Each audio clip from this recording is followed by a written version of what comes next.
گرامی داشتی نام نیکی باباجان غفورов مکتب بزرگی تربیت خودآگاهی و خودشناسی تاریخی و افتخاری ملی میباشد. بنابراین ما را ضرور است که خاطره این فرزند فرزانه ملت را پاس داریم. شاه اثر تاجیکان و دیگر آثار بی‌گزند او را پیوسته آموزیم و از کار و فعالیت فداکارانه‌اش سبق بگیریم. این برای نسل جوان بسیار یک نمونه عبرت است. من نسبت باباجان غفورov یک شخص فدایی نسبت به ملت تاجیک را می‌بینم.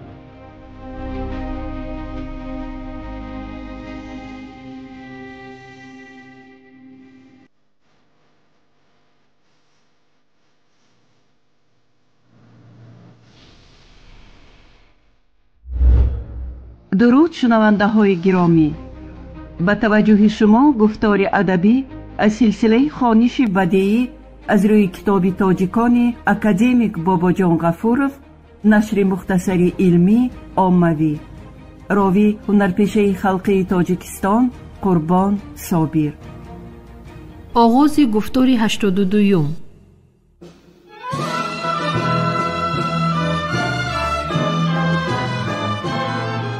باباجان غفورov، تاجیکان. تاریخی قدیمترین، قدیم، عصر میانه و دوره نو. شرح و توضیح مختصری علمی و عاموی. سیوم، حرکت‌های خلقی در آسیای میانه و در آنها اشتراک کردن تاجیکان.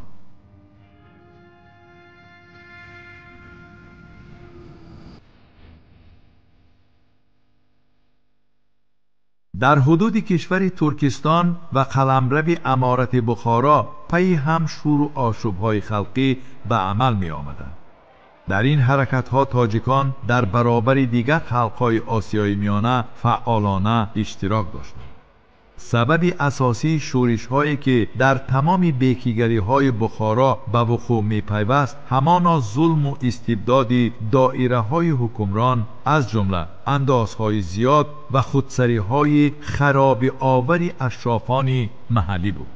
بعضاً روحانیان و فیادلان از وظیفه و یا امتیاز محروم گردیده آشوب‌های خلقی را ماهرانه نیز استفاده می‌کردند. شورش سال 1898 در اندیجان که با نام شورش دوکچی ایشان نیز مشهور بود، محض همین گونه شورش ارتجاعی بود. اکادمیک باباجان غفورov در اساس حجت‌های بایگانی نظر آن مورخانی که این شورش را خلقی عنوان نمودند اشتباه دانسته تأکید می‌نماید که در اصل شورش ضد خلقی بود. پیش از همه اشتراکچیان اساسی آن را مریدها، پیروان اشدی تصوف بودند تشکیل می‌دادند. زیرا پس از بررسی همراه شدن آسیای میانه، پیشوایان تصوف آن نفوذی که در اداره مملکت و به اهالی داشتند از دست دادند. در این شورش بعضی منصبداران سابق نیز اشتراک داشتند. غیر از این دوکچی ایشان با سلطان ترکیه نیز علاقه داشت و جاسوسان سلطان به واسطه در بلوا اشتراک هم کردند. اما ساکنان وادی فرغانه دوکچی ایشان را دستگیری نکردند. مقصد بلوا برقرار کردن حاکمیت خان بود. از این رو بلوای دوکچی ایشان را در سال 1898 هرگز حرکت خلقی، حرکت ملی آزادی خواهی گفتن ممکن نیست. این بلوا که مقصد از آن برقرار کردن حکومت خان، برقرار کردن امتیاز ارکان دین و فیادل ها بود، کشور را به قفا به اسب‌های میانه میکشید و از این رو حرکت صرف ارتجاعی بود.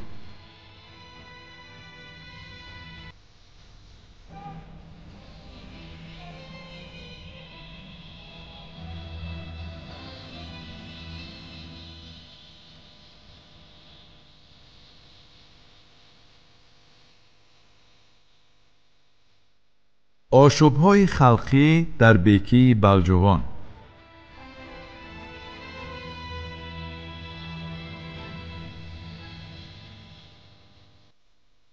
سالهای 70 عصر 19 می نویسد باباجان غفورov.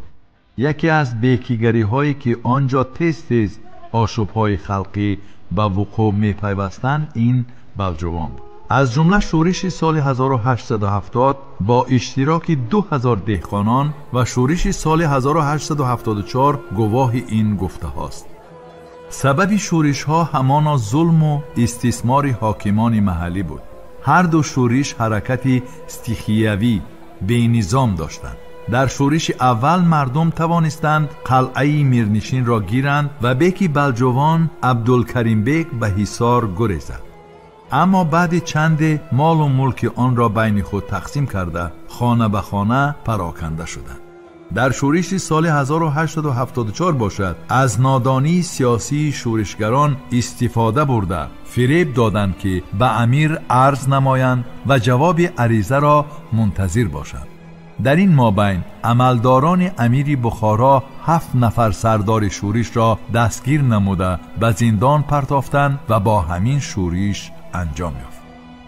چنین آشوب‌های بی‌نظام ماه مارت سال 1871 در غزار و 11 مارت سال 1871 در اطراف قرچی نیز به وقوع آمدند. سردار آکروگ زرافشان به گنرال گوبرناتور ترکستان نوشته بود که سبب آشوب گذار گرسنگی است.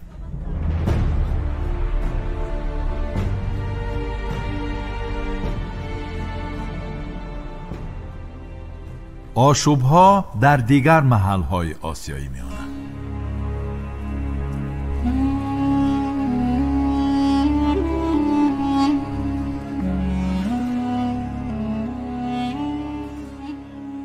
بالاروی ظلم و استبداد سبب اوج گرفتن شور و آشوب‌های گوناگون هم در قلمرو ترکستان و هم در امارت بخارا گردید. شورش‌های سال 1872 در خوجند، سال 1873 در پشین نام دهه اوراتپه، سال 1875 در مرکز اوراتپه، سال 1880 باز در خوجند و اوراتپه و غیره نشان اعتراض مردم به ناعدالتی‌های روزگار بود. همه این شورش ها پخش کرده شده. سروران آنها رحمان قل حاجی، طلا حاجی، میر کامل بای و دیگران به حبس گرفته شدند. موج چنین ناآرامی ها دوام سالهای 1885-86 قریب تمام محل های تاجیک نشین را فرا گرفت. دهقانان ولایت شوراباد، حالا شمس‌الدین شاهین، مؤمن آباد، کولاب، حصار، بلجوان و دهنو به شورش خستند. کوهستانیان ده پرکند با سبب ناعدالتی ها در وقت رویانیدن انداز ماه اکتبر سال 1885 اعتراض نمودند. برای تفتیش جنجال از بخارا عملدار امیر آمده نمایندگان آشوبگران را به دروغگویی متهم نموده زندانی نمود. 1 سال پس 10 اکتبر سال 1886 باز آشوب تکرار شد و این دفعه با آشوبگران بعض خواجه ها، بای ها، آقسخال ها هم همراه شدند. ابتدای سالهای 80 عصر 19 در ولایت کولاب خشکسالی وزنین به میان آمد. سال 1885 نسبتاً سیربارش شد و دهقانان بعد چندین سال کمتر حاصل به دست آوردند. از این استفاده نموده املاکداران انداز چندین ساله را به دوش مردم بار کردند. غیر از این مقدار انداز هم زیاد کرده شد. آدمانی را که برای شکایت به کولاب فرستاده شدند به زندان پرتافتند. این باعث شورش کلان خلقی در مؤمن آباد گردید. نمایندگان بیک کولاب را که برای انداز غنداری آمده بودند دهقانان داشته زدند. دهقانان از بیک بلجوان کمک و سرپناه خواستند اما او این را قبول نکرد. ماه دکبر سال 1885 آشوب به اوج اعلای خود رسید. دهقانان نپرسیده غله را به خانه های خود برده از دادن انداز سر کشیدند و با امید به نزد امیر آدم فرستادند. حاکم کولاب باشد از امیر التماس کرد که برای پخش آشوب عسکر دهد. در آخر آشوب پخش گردید ولی امیر حاکم کولاب محمد نظیر بیک را از کار گرفت.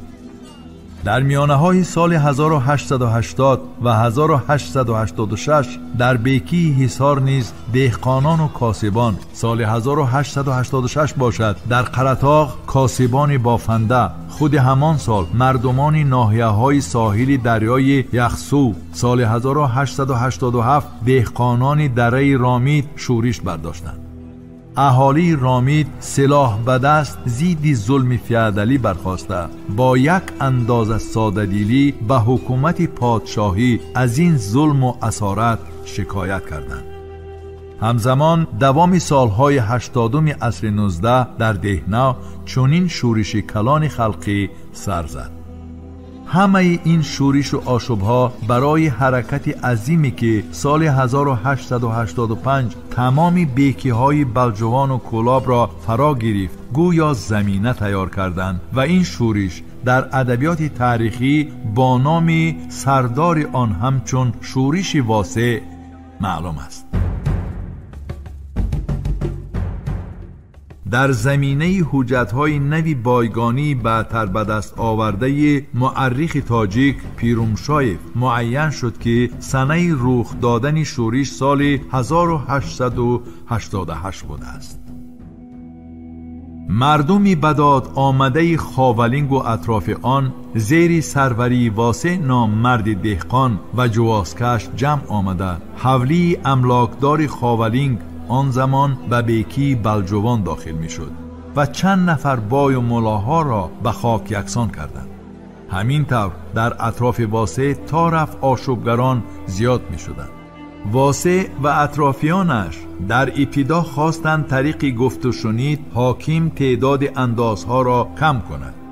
به این مقصد نمایندگان خود را به حضور بیک بلجوان میرزا اکرم فرستاد ولی این نتیجه نداد. گرچند به واسع میسر شد که 2 مراتبه قلعه بلجوان را فتح کند اما از سبب محدود بودن فهمیش سیاسیشان عاقبت شکست خوردند. خطای کلان شورشگران همین شد که برای پهن گردیدن شورش به دیگر محلهای ولایت کولاب همچنین به حصار و قرغانتپه هیچ تدبیر ناندیشیدند. بیک بلجوان با یاری سربازانی از حصار آمده توانست شورش را پخش نماید. چند از همسنگران واسع قتل و با جزاهای گوناگون محکوم شدند. با حیله و نیرنگ واسع نیز دستگیر شد و در حضور امیر مظفر در شهر سبز در طاق نیم ویرانه آقسرای به دار کشیده شد. قتل سروری شورش واسع دهقانان تاجیک را روح افتاده نکرد. موفقیت‌های روزهای اول شورش قلعه بلجوان را فتح کردن شورشگران مردم را مطمئن ساخت که مبارزه ضد امیر به عاقبت نخواهد ماند.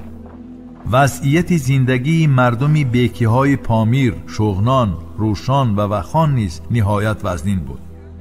مردم از اندازستانی مأموران امارت بخارا و دیگر خودسری‌های ایشان به نام گنرال گوبرناتور ترکستان عرض و شکایت‌های زیاد نمودند. از دیگر طرف تاجیکان پامیر را خود نمایندگان حکومت پادشاهی نیز استثمار می‌نمودند.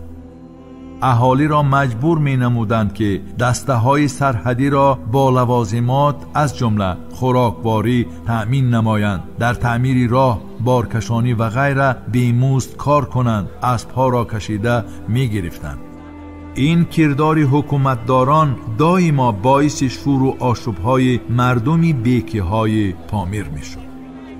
اگرچند امارت بخارا به پروتکتورات روسیه تبدیل یافته باشد هم اما همانا چون پیشتره یک دولت فیودالی باقی مانده بود. نظام استبدادی امارت تا رفت قوت می گرفت اما در برابر این اعتراضهای مردمی هم می افزود. این پدیده را در قلمرو گنرال گوبرناتوری ترکستان نیز مشاهده نمودن ممکن است. اکادمیک باباجان غفوروف شورش‌ها و برآمدهای دهقانان نیمه دوم عصر 19 را تحلیل نموده 2 مرحله از همدیگر فرق جدی داشته را جدا می نماید. در ابتدای سالهای 70 عصر 19 شور و آشوب‌های دهقانان گویا تصادفی بودند، کم واقع می شدند یا خود از خود علنگه می زدند. نامتشکل بودند و اکثراً تیز به آخر می رسیدند. این شور و آشوب‌های خردی ضد فیودالی بودند که اساساً مقابل حکومتداران محلی روانه شده بودند. در میانه‌های سالهای 80 عصر 19 باشد بعض شور و آشوب‌های ضد فیودالی به خود رنگ جنگ‌های دهقانان را گرفتند. شورشگران از جمله خود راهبر انتخاب می‌کردند، مجلس و مشورت‌ها می‌آراستند، طلبات خود را به شکل معین و رسمیت درآوردند، به صورت شکایت به امیر می‌فرستادند و بیدادی و خودسری‌های حکومتداران محلی و املاکداران را فاش می‌نمودند. در آخر عصر 19 و ابتدای عصر 20 شور و آشوب‌های ضد فیودالی دهقانان تدریجاً خصوصیت ضد مستملکوی را به خود کسب کردند و در سالهای 1905 1907 به جریان انقلابی همراه گردیدند.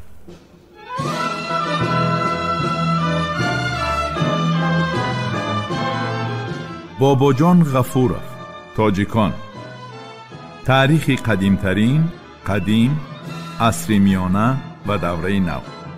شرح و توضیح مختصر علمی و عاموی.